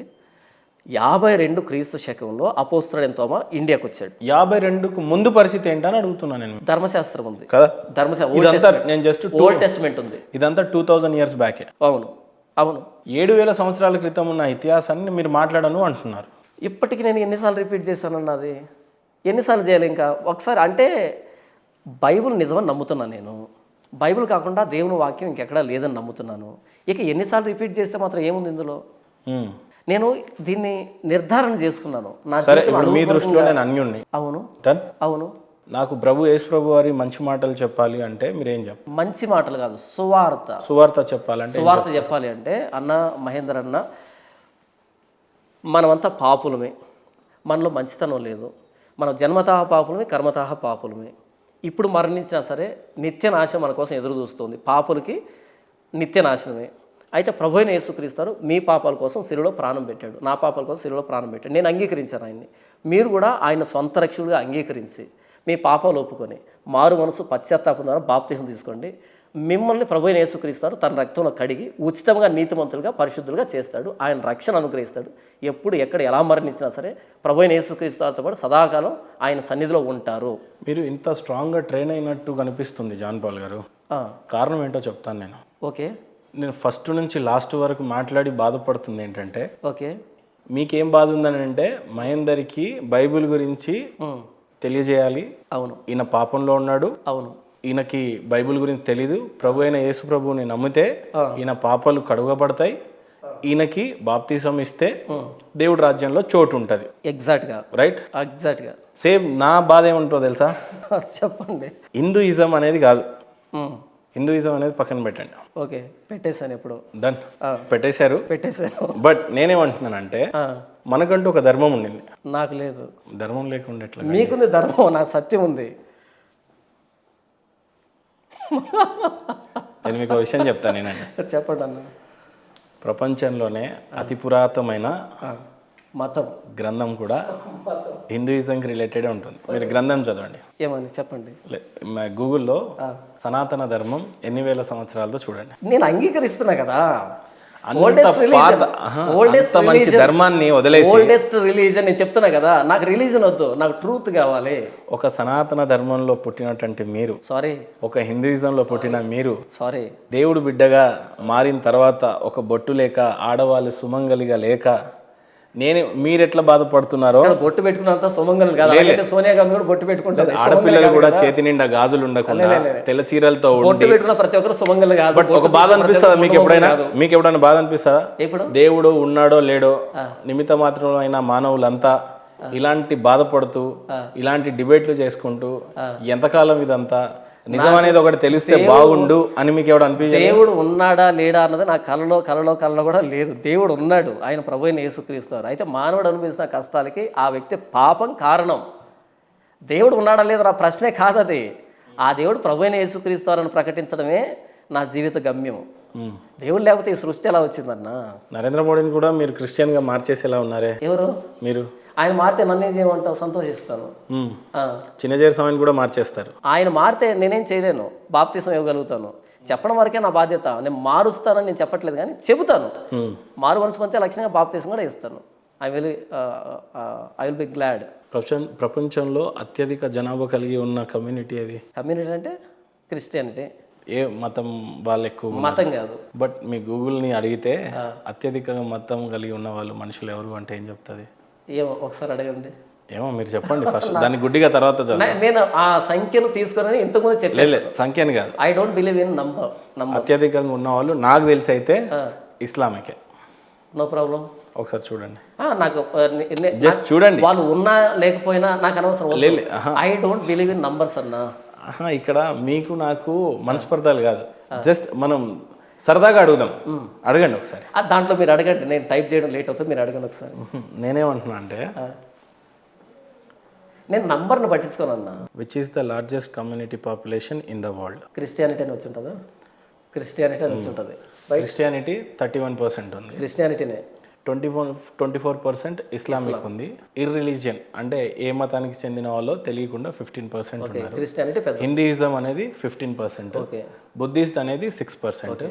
ఫ్లోక్ రిలీజియన్స్ అంటే మన చిన్న చిన్న మన దగ్గరగా కొందరేమో బుద్ధిస్ట్ని నమ్ముతూ ఉంటారు, బట్ వాళ్ళది ఇంకో మతమే ఉంటుంది, రైట్? ఇప్పుడు క్రిస్టియానిటీ 31% హైయెస్ట్ పాపులేషన్ ఉండడానికి గల కారణాలు ఏంటి? ఇది 31% అని చూపిస్తుంది, కానీ నాకు తెలిసి 50% అయి ఉంటుంది. ఎందుకంటే ఇప్పుడు మణికంఠ జాన్ పాల్ మారిపోయిండు, అక్కడ బీసీలు ఎస్సీలు ఉంటది. నా సర్టిఫికేట్ క్రిస్టియన్ అని ఉంది. Kind information. నా సర్టిఫికేట్ మీరు డిబేట్ కి ఫుల్ టైం తీసుకున్నారు కాబట్టి ఇదంతా ఉంటది. మారని వాళ్ళ పరిస్థితి ఏంటి మరి? అది దాన్నే ఉంది. సెక్యులర్, అది స్పిరిచువల్. మారితే ఏంటి, మారిపోతే దేవుడు రేపు సర్టిఫికేట్ అడగడు. దేవుడు సర్టిఫికేట్ అడగాడు. ఇంక మీకు ఒక చిన్న విషయం చెప్తాను, మీ ముఖంగా మిగిలిన వాళ్ళ గురించి చెప్తాను. ఇప్పుడు చెప్తాను, మీరు ఇందాక కారణం చెప్పలా. నేను క్రిస్టియానిటీ పాపులేషన్ అత్యధికంగా ఉండడానికి గల కారణం ఏంటి ప్రపంచం మొత్తంలో? వాళ్ళు యేసుప్రభువుని అంగీకరించారు. కారణం ఏంటి? ఎక్కువగా వాళ్ళు ఉండడానికి కారణం ఏంటంటే ఆయన దేవుడని నమ్మారు వాళ్ళు. కాదు, మరేంటి? జాన్ పాల్ హిందూగా ఉండి కూడా క్రిస్టియన్గా మారిపోయిందంటే కేవలము ఈ క్రిస్టియానిటీకే చెందుతుంది మతం మార్పిడి అనేది. ఎగ్జాక్ట్గా నేను దాన్ని అంగీకరిస్తున్నా. ఈ ప్రచారం అన్నది క్రిస్టియానిటీలో తప్ప ఇంకెక్కడ మీకు కనబడదు. ఎందుకు అంటే కేవలం యేసుప్రభు మాత్రమే సర్వప్రపంచం కోసం ప్రాణం పెట్టాడు కాబట్టి, ఆయన తిరిగి లేచాడు కాబట్టి సర్వప్రపంచానికి కూడా సువార్త చెప్పమని చెప్పింది ఆయన మాత్రమే, మిగిలిన వాళ్ళు చెప్పలే. ఎందుకంటే యేసుప్రభు టీచింగ్ కానీ, ఆయన జీవితం కానీ, ఆయన మరణ సమాధి పునరుద్ధానాలు కానీ ప్రపంచంలో ప్రతి మానవుడికి చెందాలని ఆయన పంపించాడు. ఆయనలో పాపం లేదు, దాచుకోవడానికి ఏమీ లేదు. అంతకుముందు ఒక యాడ్ వచ్చే షాంపూది, దాచుకోవడానికి ఏమి లేనప్పుడు చూపించడానికి చాలా ఉంటుందని, ఆ డాండ్రఫ్ గురించి. అలా యేసుప్రభు జీవితంలో ఏం మచ్చ లేదు కాబట్టి ఆయన గురించి ప్రపంచం అంతా ప్రకటించగలిగే ఆ ధైర్యము అది మాకుంది. మేము ప్రకటిస్తాం. యేసుప్రభు ప్రకటించమని చెప్పాడు, ఇంకెవరు ప్రకటించమని చెప్పలేదు కాబట్టి వాళ్ళు ప్రకటించరు. నేను దాన్ని గర్వంగా ఫీల్ అవుతున్నా. రైట్. ఇప్పుడు నేనేమంటానంటే, క్రిస్టియన్గా మారు లేదంటే ధర్మ రక్షణ కోసం మీరు ఏదో చేస్తున్నారు. ధర్మరక్షణ కాదు సత్యాన్ని స్థాపించడానికి ప్రభువైన యేసుక్రీస్తు సువార్తను ప్రకటిస్తున్నాను. సువార్తను ప్రకటిస్తున్నారు. అవును. హిందూయిజంలో ఎందుకు ప్రకటించలేదు మరి మీరు అట్లా? అందులో సత్యం ఉందని నాకు అనిపించలేదు. సత్యం ఉన్నప్పుడు ప్రకటించడం దేనికి? ఆ? ఇక్కడ మహేందర్ ఉన్నాడు, ఇక్కడ మహేందర్ ఉన్నాడు లేడు అని చెప్పడానికి మిమ్మల్ని బయలుదేరమని చెప్పింది ఎవరు? నేను ఒకటి చెప్తాను, మీరు వినండి. ఇప్పుడు ప్రచారిస్తే ఆ? అబద్ధం కూడా నిజమైపోతుందేమో. కాదు, ఒకవేళ నిజమైనా సరే దాంట్లో ప్రాణం ఉండదు. మనం ప్రకటించినంత మాత్రం చేత, దాన్ని నమ్మినంత మాత్రం చేత అందులో ప్రాణం లేకపోతే ఎవరిని మార్చుతుంది? అందులో ప్రాణం ఉండాలి. 2000 సంవత్సరాల నుంచి బైబిల్ ఏం చెప్తుందో తెలుసా మీకు? నాకు చాలా తెలుసు, మరి మీకేం తెలుసో చెప్పండి. 2000 సంవత్సరాల నుంచి యేసు రాకడ అనేది జరుగుతూ ఉంది, అంత్య దినాలు వస్తున్నాయి, ప్రభు అయిన యేసుక్రీస్తుని నమ్మి బాప్తీసం పొందండి, మీ పాపాలు క్షమింపబడతాయి అని. అవును. ఇంకో 10 కోట్ల సంవత్సరాలు కూడా ఇదే జరుగుతుందేమో. జరగనివ్వు, ఇబ్బంది ఏంటి? మరి ఏంటి ఆది ఏంటి అంతం ఏంటి దానికి? ఆయన రాకపోతే ఏంటి, నేనే వెళ్తున్నా కదా. ఇప్పుడు మీ స్టూడియోకి నేను వచ్చానన్న, మీరు రాలే నా దగ్గరికి. నేను వచ్చినా పెద్ద ఫరక్ పడేది ఏముండేది కాబట్టి యేసుప్రభు వచ్చినంత మాత్రం చేత ఇప్పుడు కొత్తగా బెనిఫిట్ ఏమి లేదు. నేను వెళ్తున్నా ఆయన దగ్గరికి ముందుగా. దేవుడు 10 కమాండ్మెంట్స్ ఇచ్చారన్నారు కదా. అవును. ఏంటి దానివల్ల క్రిస్టియన్కి కలిగిన లాభం ఏంటి? క్రిస్టియన్ అంటే అది మోరల్ కోడ్. అది సరే ఏంటది మోరల్ కోడ్? అంటే దేవుని ఆలోచన ఏంటి, దేవుని ఉద్దేశం ఏంటి, మానవుడు ఎలా బ్రతకాలి అనేది మోరల్ కోడ్. అది అర్థమైనప్పుడు, దాన్ని మనం పాటించలేమని తెలిసినప్పుడు, దాని గురించి తెలియని వాళ్ళు కూడా చాలా మంది చాలా బాగానే బతికేశారు కదా. అస్సలు యేసుప్రభుకు బయట మంచి నీతి లేదు, యేసుప్రభు లోపల అవి చెల్తాయి. నీతిమంతులు లేడు, ఒక్కడు లేదని బైబిల్ చెప్పింది. చివరికి మీ అమ్మ నాన్నలు కూడా యేసు ప్రభుని అయితే నమ్మలేదు. మా నాన్న నమ్మాడు, ఇప్పుడు నమ్మాడు. వాళ్ళ తాత వాళ్ళ అమ్మ అయితే నమ్మలేదు. వాళ్ళ పరిస్థితులు ఏంటి మరి లైఫ్ లో? ఇదైతే పెద్ద బేతాల ప్రశ్న అడిగినట్టు అడుగుతాను, అది ఎందుకు అడుగుతాను. వాళ్ళ పరిస్థితి చెప్పాడు, సువార్తను నమ్మితే రక్షణ, నమ్మకపోతే శిక్ష అని యేసుప్రభు చెప్పాడు. వాళ్ళు నరకానికి, వాళ్ళకి సువార్త అందించబడకుండా వాళ్ళు మరణించి ఉంటే గనక, వాళ్ళు ఈ సృష్టిని ఆరాధించకుండా సృష్టికర్తను ఆరాధించుంటే దేవుని దగ్గరికి వెళ్తారు. లేదు, వాళ్ళ సువార్త ప్రకటించబడి దాన్ని నమ్మకపోతే గనక శిక్ష విధించబడుతుంది. వాళ్ళైతే హిందూయిజాన్ని నమ్మారు కదా, మీ తాత గాని నానమ్మ గాని. ఏమో నాకు తెలియదు, వాళ్ళు నేను చూడలే. మీ తాత నానమ్మ మీ నాన్న చెప్తారు కదండి. ఓకే, వాళ్ళు బట్ వాళ్ళు హిందూయిజం విగ్రహారాధన చేశారు. వాళ్ళు నరకానికి వెళ్తారు అంటున్నారు మీరు. వాళ్ళు నరకానికి వెళ్తారు అని అంటున్నారు. ఈ విగ్రహాలు చేశారంటే దేవుని వదిలి పెట్టేశారనే కదా. వాళ్ళు నరకానికి వెళ్తారు, మీ నానమ్మ మీ తాతయ్య నరకానికి వెళ్తారు. అకార్డింగ్ టు బైబుల్, సృష్టికర్తను వదిలిపెట్టి సృష్టాన్ని సేవిస్తే దేవుడు శిక్షిస్తాడని రాయబడింది. మీరు సూటిగా చెప్పేయండి. నేను సూటిగానే చెప్పాను. మీ నానమ్మ తాతయ్య నరకానికి వెళ్తారు, బైబుల్ని నమ్మలేదు కాబట్టి. బైబుల్ నమ్మలేదు కాబట్టి కాదు, దేవుని నమ్మలేదు కాబట్టి, వదిలిపెట్టేశారు కాబట్టి. ఎవరు తప్పు మరి? అది ఎవరు తప్పు? వాళ్ళ తప్పే. అంటే పాపము, కర్మ, దానికి వచ్చినటువంటి జీతం మరణం, తదనంతరం నరకం. నేను దానికే మానవుడు పాపం ఆయన ప్రమేయం లేకుండా పుడతాడు, ఆయన ప్రమేయం లేకుండా చస్తాడు. ఆయన ప్రమేయం లేకుండా పుట్టినప్పుడు ఆ పాపాన్ని బట్టి దేవుడు నరకంలో వేస్తాడు. లేదది బ్లాక్ మెయిల్ చేసినట్టుంది. మీకు అసలు విషయమే అర్థం కావట్లేదు. బ్లాక్ మెయిల్ కాదు ఇది. ఇప్పుడు మా నానమ్మ తాతమ్మకి, బుజ్జగింపేది. మా నానమ్మకి మా తాతయ్యకి చదివే రాదు, వాళ్ళ పెద్దలు విగ్రహారాధన చేశారు, వీళ్ళు అదే చేశారు. చదువు రాదు కాబట్టి వినండి, మీ వేరే తాతయ్య మీ పిల్లలు ఇప్పుడు విగ్రహారాధన చేయరు. వాళ్ళ చదువు రాదు కాదు కాబట్టి దేవుని ఒక్కనే వదిలిపెట్టేసి, చదువు రాదు కాబట్టి వ్యభిచారం, చదువు రాదు కాబట్టి బంగాకు, చదువు రాదు కాబట్టి బీడీలు, చదువు రాదు కాబట్టి ఆకువక్కలు, చదువు రాదు కాబట్టి తప్పు చేస్తే ఏ పురాణం అయినా, ఖురాన్ అయినా చెప్తుంది, ఇస్లామిక్ అదే చెప్తుంది, మేము అదే చెప్తున్నాం, మీరు అదే చెప్తున్నారు. This is just what I'm saying. There you are. చదువు వచ్చిందా లేదా కాదు, వాళ్ళు పాపం అయితే చేశారు కదా. పాపం చేస్తే ఎట్లయినా నరకంకే పోతారు కదా. అదే కదా మీరు కూడా అదే చెప్తున్నారు కదా. This is what I'm saying. కాకపోతే ఆయన పశ్చాత్తాపడి, నేను ఒకరిని చంపేశాను, అన్యాయం అయిపోయింది, సారీ అని చెప్తే దేవుడు క్షమించేసి స్వర్గానికి ద్వారం ఓపెన్ చేస్తారు అని అంటున్నారు. మీరు పశ్చాత్తాపాన్ని క్షమిస్తాడు, నేను పశ్చాత్తాపాన్ని క్షమిస్తాడు. పశ్చాత్తాపడకపోతే నరకానికే. No doubt. ఇన్ని ఆత్మలు నరకంలోనే ఉన్నాయి. మరి మర్డర్ చేస్తే కోర్టులు శిక్ష విధించట్లేదా? మరి 2000 సంవత్సరాల నుంచి బాప్తీసం పొందిన వాళ్ళు ఎంతో మంది ఉన్నారు, వాళ్ళ ఆత్మలు ఇంకా పోలేదు. ఆయన రాకడ సంభవించేంత వరకు ఈ ఆత్మలు మాత్రం స్వర్గానికి గాని నరకానికి గాని వెళ్ళవు. నేను చెప్పానా? బైబిల్ చెప్పిందా? అంతే కదా. బైబిల్ ఏం చెప్తుంది? ఎక్కడో చూపించను ఆ మాట. నేనేమంటా, మనుషులుగా చనిపోయిన తర్వాత, చనిపోయిన వ్యక్తి కూడా మనుషులు తిరిగి ఎప్పుడు లేస్తా అన్నాడు? బైబిల్ ఎప్పుడు చెప్తుంది? మనుషులు పునరుద్ధానులయ్యేది యేసు ప్రభు రెండవ రాకడలో. పరలోకం వెళ్ళే చచ్చిన వెంటనే రాకడ వరకు మళ్ళీ ఆత్మలు లేస్తాయని చెప్పాడు. పునరుద్ధానం వేరు, జడ్జిమెంట్ వేరు. నేను చనిపోకముందే జడ్జిమెంట్ అయిపోద్ది. నేను చనిపోకముందే పోనీ. నేనేమంటానంటే, బ్రాహ్మిన్స్ అందరూ చక్కగా మంత్రాలు చదువుతూ ఉంటారు, సుప్రభాతాలు చదువుతూ ఉంటారు, జరుగుతూ ఉంటాయి. వాళ్ళు మనుషులే కదా. అవి కొద్దిగా కఠినంగా కూడా ఉంటాయి కాదు. మీకు ఎప్పుడన్నా అనిపించింది ఇంత కఠినమైన మంత్రాలు నేను ఎప్పుడు చదవలేకపోయాను, నాకు రాలేకపోయాను, వీటి అర్థాలు ఏంటి, ఎప్పుడైనా వీటి గురించి పరిశోధించాలి, పరీక్షించాలి అని ఎప్పుడు అసలు అనిపించలే. వాళ్ళు నారికేలం అన్నా ఇక్కడ నేను టెంకాయ అయినా రెండు ఒకటే కదా, అంత టంగ్ ట్విస్టర్లు ఎందుకు? అక్కడ నారికేలం అన్నా ఇక్కడ నేను టెంకాయ అయినా రెండు ఒకటే కదా, అంత టంగ్ ట్విస్టర్లు ఎందుకు? కాబట్టి టంగ్ ట్విస్టర్లు బట్టి పరలోకమో నరకమో నేను ఎప్పుడు బాధపడలే. లేదు, క్రిస్టియానిటీకి బ్రాహ్మిన్స్కి నేనేమి అడగాలనుకుంటున్నానంటే, ఓకే, కఠినమైన మంత్రాలు జపిస్తూ ఉంటారు, దేవుడిని గురించి బోధించే ప్రయత్నం చేస్తారు, ఓకే, అంతేగాని ముస్లిమ్స్ క్రిస్టియన్స్ హిందూగా మారండి అని ఎప్పుడు చెప్పరు. చెప్పలేదు. ఓకే, ఏముంది చెప్పడానికి? ఆ చరిత్ర చాలా పెద్దది, మీరు అసలు ఆ చరిత్రనే వినడానికి ఇష్టపడట్లేదు. ఏదైనా ఉంటే చెప్తామన్నా. మీరు 2000 సంవత్సరాల దగ్గర ఆగిపోయినా, నేను 7000 సంవత్సరాల దగ్గరికి పోయినా మీరు దానికి ఇష్టపడరు. 20,000 సంవత్సరాల ముందుకు పోయినా ఒప్పుకోరు. సత్యాన్ని మొన్న ఒక చక్రం బయటపడితే 30 లక్షల ట్రిలియన్ సంవత్సరాల పాతది అని అంటే ఆ చక్రం అంత పెద్దదై ఉందా, అంత చిన్నదైందంటే? అదే యేసుప్రభుల వారికి జెరూసలేంలో ఒక మందిరం ఉంటది అని అంటే లేదు అని అంటే. ఇక్కడ ప్రశ్న అడుగుతాను మిమ్మల్ని, ఎన్నో ట్రిలియన్ సంవత్సరాలు చెప్పారు మీరు, ఎలా చెప్పారు? ఆంకాలజీ వాళ్ళు చెప్తారు, ఆ ఒక డిపార్ట్మెంట్ అది ఎంత పాతదో పురాతనదో. వాళ్ళు ఎలా చెప్పారు? ఇప్పుడు పారాసిటమాల్ వేసుకుంటే మీకు జ్వరం తగ్గుతుంది. నేను అడిగిందని చెప్పండి. నేను అదే అడుగుతాను చెప్పండి. వాళ్ళకి ఒక కాదు ఎలా చెప్పారు? ట్రిలియన్ అన్నారు, అమ్మో పెద్ద పదం అది అసలు. ట్రిలియన్ అన్నారు, ఎలా చెప్పారు ఆ పదం? అవును, ఆ శాస్త్రవేత్తలు అందరు ఎలా చెప్పారు? వాళ్ళు ఎలా చెప్పారు? దేవుళ్ళ? ఎవరు వాళ్ళ దేవుళ్ళ? సరే నేనేమంటా, మిమ్మల్ని కారు ఇక్కడికి తీసుకొచ్చింది, అదేమన్నా దేవత? దీనికి దానికి ఏమైనా పోలిక? ఎందుకో చెప్తా, విను. వాళ్ళు ఎలా చెప్పారు అని అంటే, ఏది ఎంత పాతదో, ఇప్పుడు మీ బైబిల్ 2000 సంవత్సరాల పాతది అని అంటున్నారు, ఎలా చెప్పారు మీరు? హిస్టరీ. ఎట్లా, ఎక్కడ చెప్పింది? హిస్టరీ అన్న. ఎక్కడ చెప్పి? Last apostle was died 95 AD. దాంట్లో ఉందా చూపించండి. అపోస్తులైన పౌలు పలానా సంవత్సరం.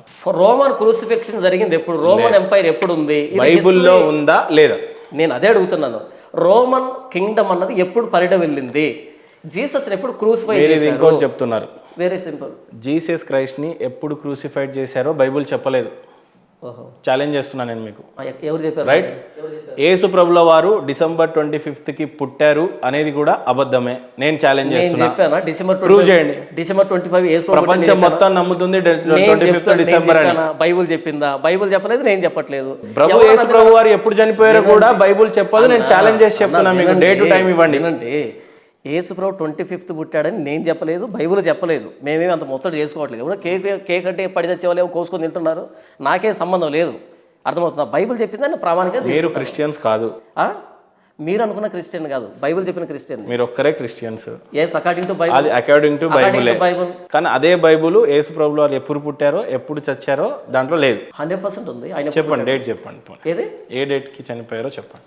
డేట్ లేదు, సరే పీరియడ్ ఉంది. ఆ పీరియడ్ అన్న చెప్పండి. పోనీ, హేరోదు యోదయను పరిపాలిస్తున్నప్పుడు పుట్టాడు యేసు ప్రభువు. ఎక్కడ రాసింది బైబిల్? మత్తయి సువార్త ప్లీజ్ 2వ అధ్యాయం చదివినిపిస్తాను. ఓకే, మత్తయి సువార్త 2వ అధ్యాయం 1వ వచనం నుంచి. రాజైన హేరోదు దినముల యందు యోదయ దేశపు బెత్లెహేములో యేసు పుట్టిన పిమ్మట, ఇదిగో తూర్పు దేశపు జ్ఞానులు వచ్చి యెరూషలేముకు వచ్చి, యూదుల రాజుగా పుట్టినవాడు ఎక్కడ ఉన్నాడు? తూర్పు దిక్కున మేము ఆయన నక్షత్రం చూసి ఆయనను పూజింపవచ్చితమని చెప్పారు. హేరోదు, ఓకేనా? ఈయన రోమన్ ఎంపరర్ ద్వారా నియమించబడినటువంటి రాజు. ఈయన పట్టుకుంటే యేసుప్రభు పుట్టిన తేదీ బయటకు వచ్చేస్తుంది. ఇకపోతే యేసుప్రభు కంటే 6 నెలల ముందు ఒక ఆయన పుట్టాడు, ఆయన పేరు బాప్తిస్మ ఇచ్చే యోహాను. ఆయన పుట్టినప్పుడు ఏ ఏ ప్రాంతాలను ఎవరు పరిపాలిస్తున్నారు దానికి చాలా స్పష్టమైన. వినండి. లూకా సువార్త 3వ అధ్యాయం 1వ వచనం నుంచి. తిబిరి కైసరు ఏలుబడిలో 15వ సంవత్సరం ముందు యోదయకు పొంతి పిలాతు అధిపతిగాను, గలిలయకు హేరోదు చతుర్థాధిపతిగాను, ఇతూరయ త్రకోనితి దేశములకు అతని తమ్ముడైన ఫిలిపు చతుర్థాధిపతిగాను, అభిలేనే దేశములకు లొసానే అధిపతిగాను, అన్నయు కయపయు ప్రధాన యాజకులుగాను ఉన్న కాలమున అరణ్యములో ఉన్న జకర్య కుమారుడైన యోహాను నద్దుకు దేవుని వాక్యం వచ్చారు. ఈయన యేసుప్రభు కంటే 6 నెలల ముందు పుట్టాడు. ఇక్కడ ఎవరెవరు పరిపాలిస్తున్నారు ఆయా ప్రాంతాన్ని స్పష్టంగా రాశారు. సో యేసుప్రభు పుట్టికి ఈజీగా ఆ చరిత్రలోకి వెళ్తే అలా తెలిసిపోతుంది. వెనక ముందు ఉంది తప్పితే ఎగ్జాక్ట్ డేట్ అన్న. ఇక్కడ ఒక పర్స్పెక్టివ్ మీకు అర్థం కాలే. బైబుల్ రాసినటువంటి పర్స్పెక్టివ్ ఏంటంటే ఏ రోజు ఏం జరిగింది కాదు, ఏం జరిగింది అనే పర్స్పెక్టివ్. ఇప్పుడు మనం డేట్ని ప్రామాణికంగా తీసుకుంటున్నాం ప్రతిదానికి. ఇప్పుడు డాక్యుమెంటేషన్కి ఏన్షియంట్ డాక్యుమెంటేషన్ తేడా ఉంది. అప్పుడు ఏం జరిగిందని అడిగేవాళ్ళు. ఈరోజు ఇంటర్వ్యూ మనం చేస్తున్న అమావాస్యలో మీకు అర్థమవుతుందా? ఈరోజు అమావాస్య. తెలియదు అన్న. అండ్ పైగా ఏదో అమావాస్య అంటే ఈరోజు సోమవారం ఏదో చాలా పెద్ద అమావాస్య అని అన్నారు. ఓకే, చీకటి ఎక్కువ ఉంటుంది. దీనివల్ల ఒకటి సముద్రాలు అమావాస్య టైంలలో అవును, ఆటుపోట్లు ఉంటాయి, ఎదురుగా ఆటుపోట్లు వస్తూ ఉంటాయి. అది మన 6వ తరగతి చదువుకున్నాం కదా, చంద్రుడు ఎఫెక్ట్ 6వ తరగతి చదువుకున్నాం. ఓకే, పౌర్ణమి టైంలో ఎక్కువగా ఉంటాయి, వెనక్కి వెళ్ళే అలలు టైం ఉంటుంది. ఉంటది. ఈ టైంలో పాపం విజయవాడ కూడా కొట్టుకోపోతుందంట. ఓకే, కారణం ఏంటంటే ఆ అమావాస్య కూడా కలిసి వచ్చిందంట. సముద్రంలోకి పోవాల్సిన నీరు సుజావగా పోకుండా అమావాస్య వచ్చింది కాబట్టి కొద్దిగా క్లిష్ట పరిస్థితే ఉంది. ఓకే, ఈరోజు మీరు నేను అమావాస్యలోనే ఎందుకో చేసాం. మరి ఈ ఇంటర్వ్యూకి అర్థం ఏంటో నాకు తెలీదు, బట్ ఒక విషయం చెప్తున్నా. చెప్పండి. హిందూ పురాణాల్లో ఎప్పుడు అమావాస్య, ఎప్పుడు పౌర్ణమి, ఎప్పుడు తిథుల ప్రకారంగా ఎప్పుడు పుట్టారు, తిథులు అంటే డేట్సే. అవునన్నా, అవును, అవి క్లియర్గా మెన్షన్ చేస్తున్నాయి. యేసు ప్రభుల వారికి అంత జ్ఞానం, అంత చరిత్ర అన్నీ ఉన్నాయి, నేను కాదనట్లే. ఎప్పుడు పుట్టామో లేదు, ఎప్పుడు చనిపోయారో లేదు, లేదమ్మా, లేదు జాన్ పాల్ గారు. సరే, లేదు. ఒక డేటు ఒక ప్రామాణికంగా క్లియర్గా లేదు. చావటం, పుట్టుక కరెక్ట్గా లేదు, ఉన్నాయి కానీ డేట్స్ లేవు. ఒప్పుకుంటారు, ఎగ్జాక్ట్గా డేట్స్ అయితే లేవు. ఓకే, హిందూ దేవాలయాల ప్రకారంగా తిథులు అన్నీ ఉన్నా కూడా మీరు ఇది నమ్మరు. అవును, కారణం చెప్పండి. ఇంతవరకు అదే కదా నేను చెప్పాను. బట్ నేనేమంటున్నా, మీరు నన్ను ఒప్పించే ప్రయత్నం చేస్తున్నారు, నేను మిమ్మల్ని ఒప్పించే ప్రయత్నమే చేస్తున్నా. అదే జరుగుతుంది డిబేట్ అంతా కూడా. ఓకే, తిథులుండి ఆధారాలు ఉన్నా కూడా దేవుణ్ణి నమ్మరు అంటే ఆధారం ఉన్న ప్రతిదీ నిజం కాదు కదన్నా. కాకపోవచ్చు, కాకపోతే అక్కడ లేనిది ఇక్కడ ఉన్నప్పుడు అట్లీస్ట్ నమ్మడానికి మీ బాధ ఏంటి అంటున్నా నేను. ఆ ఆధారాలు ఉన్నంత మాత్రం చేత అది నిజం కాదు కదా. అది నేను ఎందుకు నమ్మాలి? నిజాన్ని నమ్ముతా అని చెప్తున్నా నేను. అది నాకు నిజం అనిపించాలన్నా, నా అనుభవంలోనూ నా పరిశోధనలోనూ అది నిజం అనిపించాలి. ఇందులో నిజం ఉందనిపించింది, నాకు నిర్ధారణ జరిగింది, అందుకు నమ్ముతున్నా అన్న. ఒకవేళ మీరు చెప్పింది కనుక నాకు ప్రూవ్ చేయగలిగితే అన్న, నేను నమ్మేదానికి సిద్ధంగా ఉన్నాను. అయితే ప్రూవ్ చేయటం ఏంటి, నేను అడుగుతుంది అదే కదా. తిథుల ప్రకారంగా అంత స్పష్టంగా చెప్పినప్పుడు ఇంకా ప్రూవ్ చేసేదేమో. వెరీ సింపుల్ అన్న. బయట ఎన్నైనా ఉండొచ్చు కాక నా మనసులో ఏముందంటే, నేను పాపినన్నా, నేను తెలిసి చాలా పాపాలు చేశాను, తెలియకుండా చాలా పాపాలు చేశాను.